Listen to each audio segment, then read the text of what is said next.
Artificial intelligence చేస్తున్న అద్భుతాల గురించి అయితే రోజుకో వార్త ఈ మధ్య కాలంలో వింటున్నాం. తాజాగా ఏఐతో ఓ సినిమాని తీసి రిలీజ్ చేశారు. అది మన దేశంలోనే, పొరుగు రాష్ట్రం కర్ణాటకలోనే.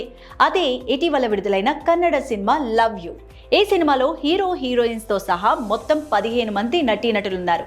అనేక లొకేషన్స్ లో ఈ సినిమా కథ అయితే సాగింది. అన్ని సినిమాల మాదిరిగానే దీనిలో కూడా పాటలు, డాన్స్లు, ఫైట్స్ అన్నీ ఉన్నాయి.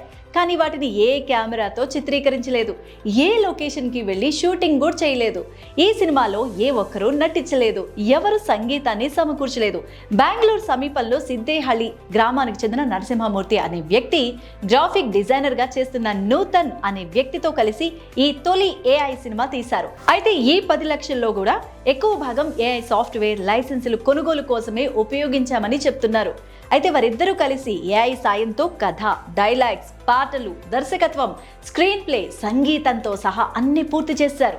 ఇది తమకు తొలి సినిమా కాబట్టి అన్ని సమకూర్చుకొని పూర్తి చేసేందుకు 6 నెలలు సమయం పట్టిందని, కానీ ఇకపై 1-2 నెలల్లోనే సినిమా పూర్తి చేసేయగలమని నరసింహమూర్తి నూతన్లు చెప్తున్నారు.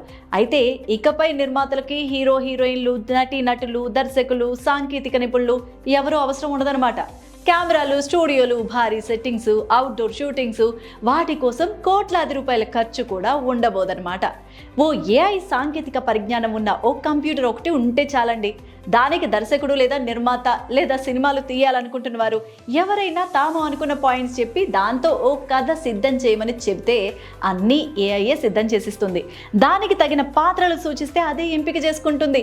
పాటలు, డైలాగ్, సంగీతం, ఫైట్స్, సెట్టింగ్స్, లొకేషన్స్ సూచిస్తే అదే వాటిని తయారు చేసుకుంటోంది. ఇలా అన్ని వివరాలతో ఏఐకి ఓ సినిమా తీసి పెట్టమని కమాండ్ ఇస్తే చాలు. రాబోయే రోజుల్లో బహుశా కొన్ని గంటల వ్యవధిలోనే సినిమా కాపీ చేతికిచ్చేస్తుందేమో.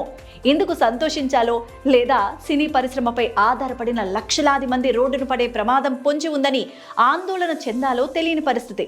ఈ సినిమాపై సినీ పరిశ్రమలో వారు ఇంకా స్పందించాల్సి అయితే ఉంది. మరి దీనిపై మీరేమనుకుంటున్నారు? కామెంట్ చేయండి.